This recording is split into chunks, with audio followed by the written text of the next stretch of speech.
Assalamualaikum warahmatullahi wabarakatuh. Salam guru penggerak. Halo sobat penggerak. Perkenalkan saya Hari Utama, calon guru penggerak angkatan 11 dari SMKN 2 Batagung, Kabupaten Kapuas, Provinsi Kalimantan Tengah.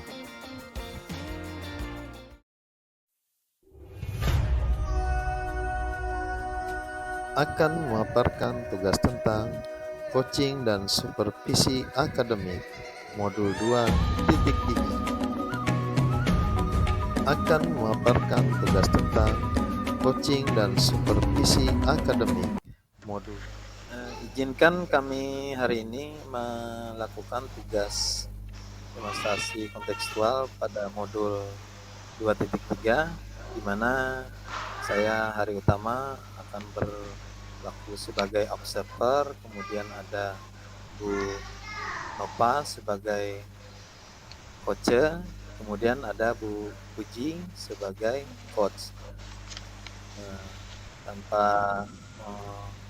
perpanjang waktu, kegiatan akan kami mulai.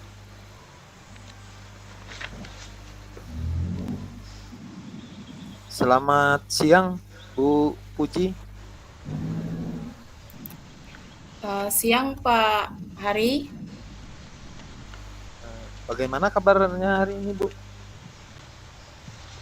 Kabar saya baik Pak. Bapak sendiri bagaimana kabarnya Pak?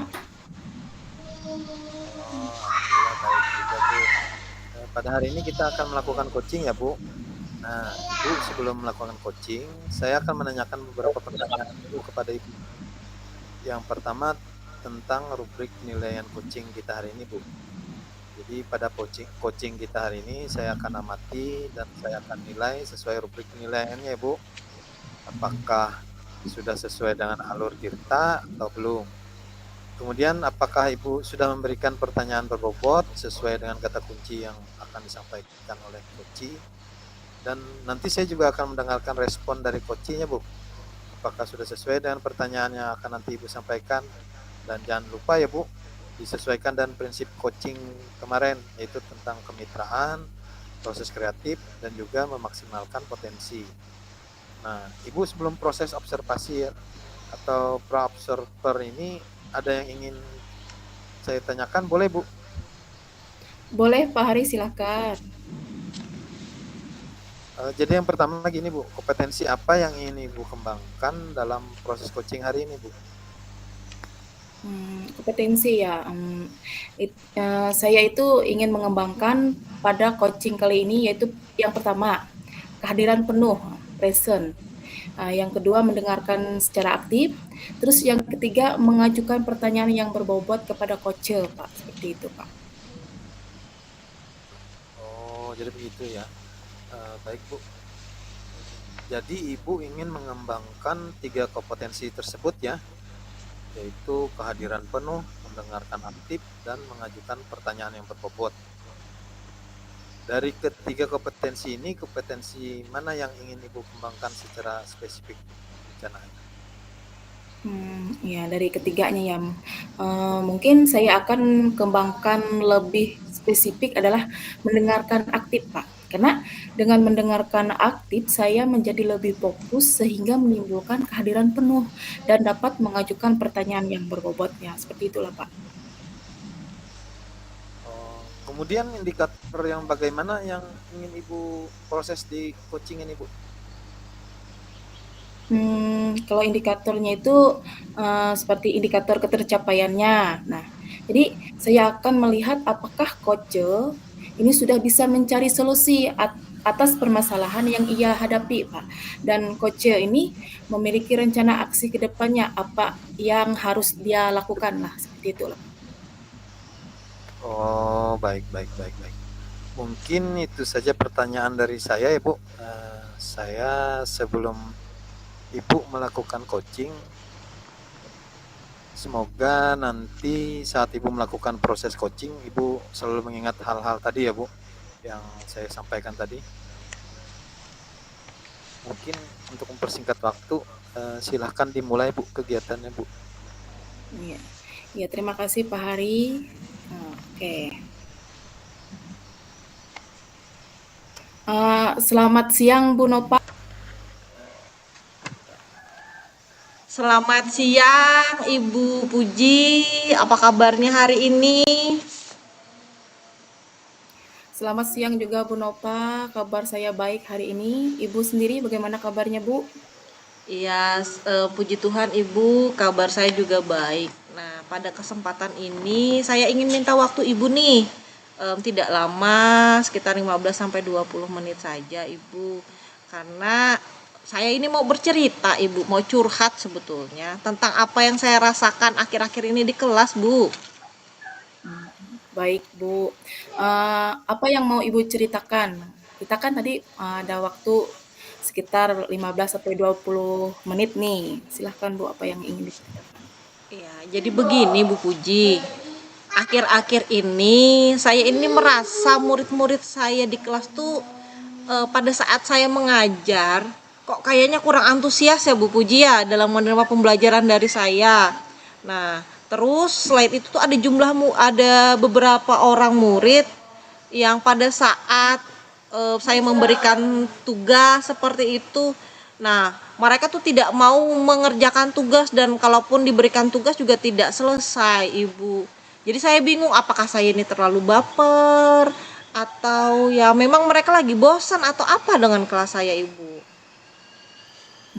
Jadi menurut Ibu, apa yang Ibu harapkan nih dari obrolan kita pada hari ini Ibu? Sebenarnya Ibu, saya sangat mengharapkan ada solusi atas permasalahan yang saya alami ini. Terlebih-lebih permasalahan saya terkait antusiasme murid yang saya ajarkan Ibu. Menurut Ibu, hal apa saja yang membuat murid-murid Ibu ini kurang antusias dalam pembelajaran bersama Ibu di dalam kelas?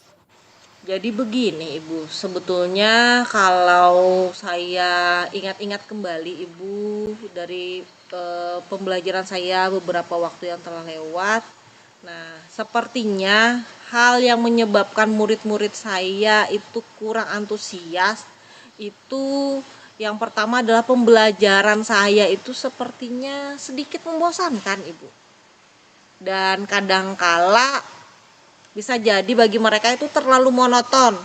Saya akui, saya memang terlalu dominan dalam kegiatan pembelajaran di kelas. Nah, jadi waktu untuk berbicara itu hanya pada saya dan kadangkala saya juga bercerita di depan murid-murid saya yang pasti yang kedua saya itu tidak memberikan kesempatan kepada murid saya untuk berpendapat atau aktif berbicara pada pembelajaran saya. Jadi kayaknya pembelajaran saya ini hanya satu arah Ibu. Saya membagikan ilmu kepada murid, tapi tidak ada timbal balik nih dari murid.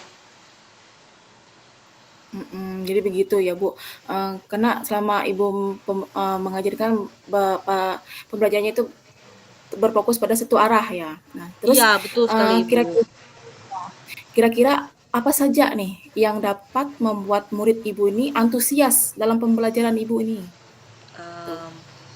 Kalau menurut saya Ibu ya, bisa jadi kalau murid-murid itu kayaknya menginginkan pembelajaran itu yang lebih asik dan menarik dan yang pasti tidak monoton ataupun membosankan lagi. Benar Bu, saya juga sependapat dengan Ibu. Terus lalu menurut pendapat Ibu nih, apa saja yang bisa membuat murid-murid Ibu ini asyik dan tidak bosan pada saat pembelajaran Ibu? Em, Menurut saya ya Bu ya, kayaknya untuk pembelajaran itu harusnya terpusat pada murid. Nah, di mana saya meyakini kalau murid itu diminta untuk aktif dalam pembelajaran, lalu adanya ice breaking juga dalam setiap pembelajaran ataupun games, itu pembelajaran pasti lebih menarik. Lalu Bu, mengenai tugas nih yang diberikan kepada murid-murid Ibu, apakah penyebabnya sehingga kurang antusias dalam pengumpulan tugas Bu? Kayaknya ya Bu ya, itu kemungkinan karena tugas saya itu terlalu banyak dan tugasnya itu juga berisi banyak pertanyaan. Sebetulnya ya Ibu, saya itu memberikan sumber belajar, terus media belajar itu harusnya juga lebih mengasihkan dan juga beragam, dan saya mengakui bahwa kadangkala saya juga ngasih tugas jelaskan dan jelaskan. Nah, itu juga yang akhirnya membuat mereka bosan juga Ibu, dan saya menyadari akan hal tersebut. Kalau boleh tahu ya Bu, Ibu menggunakan sumber belajar apa saja di kelas Ibu? Kalau saya biasanya memanfaatkan buku-buku teks yang ada di perpustakaan Ibu. Terus, adakah sumber belajar lain Bu, selain buku di perpustakaan atau buku pelajaran di kelas Bu? Kalau saya pikir itu banyak sebetulnya Bu, bisa menggunakan YouTube atau artikel di blog, atau saya juga bisa pakai tulisan ilmiah di internet, atau bisa jadi saya juga menggabungkan pembelajaran interaktif seperti Quizizz, Kahoot, Canva, atau sejenisnya yang lain Bu. Betul sekali itu Bu. Saya yakin, jika Ibu ini bisa menggunakan berbagai macam sumber belajar, pasti akan membuat murid-murid ini antusias dalam pembelajaran. Pembelajaran ini dapat terlaksana secara aktif, tidak monoton lagi Bu, muridnya juga senang dalam proses pembelajaran yang Ibu ajarkan ini Bu. Iya Ibu, saya juga berharap Terus seperti itu Ibu. iya. Terus jadi Bu, sekarang apa rencana Ibu nih untuk menyelesaikan masalah ini Bu? Em, Yang pasti langkah pertama saya itu saya harus merancang nih pembelajaran yang mengasihkan dengan menggunakan sumber belajar yang beragam, seperti contohnya YouTube. Kemudian yang kedua, saya juga akan memberikan tugas, dan yang pasti tidak terlalu banyak lagi. Namun bentuk tugasnya juga itu harus sesuai dengan minat dan bakat murid-murid saya. Nah, jadi istilahnya saya akan melaksanakan pembelajaran berdiferensiasi nih Bu, sehingga setiap murid itu tidak terkesan dipaksa, tetapi mereka memang senang untuk mengerjakan tugasnya. Contohnya bisa menggunakan bentuk drama, lagu, bisa juga puisi, atau bisa menggunakan laporan digital. Mhm. Bagus sekali ya rencana Ibu ini, mudah-mudahan berhasil ya Bu. Terus apa komitmen Ibu terhadap rencana Ibu ini? Saya berkomitmen untuk selalu membuat rencana pembelajaran yang mengasihkan, menggunakan banyak sumber belajar untuk eksplorasi materi, sehingga murid-murid saya juga dapat menjalankan merdeka belajar, dan saya juga memastikan mereka bisa mengeksplorasi materi lebih banyak lagi.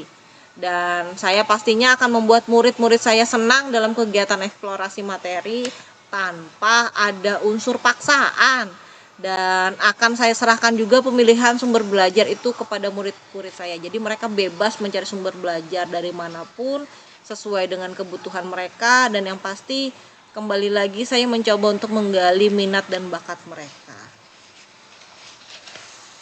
Bagus sekali, saya sependapat dengan Ibu, saya sangat mendukung Bu.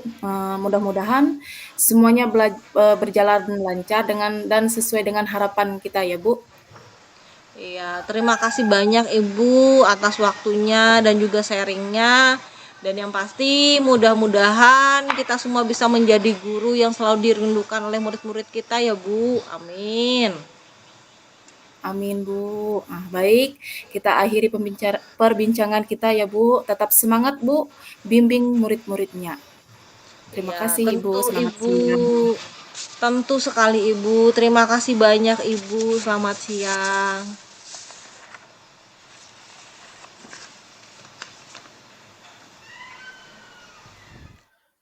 Demikian pemaparan dekonstruksi kontekstual modul 2.3, coaching dan supervisi akademik.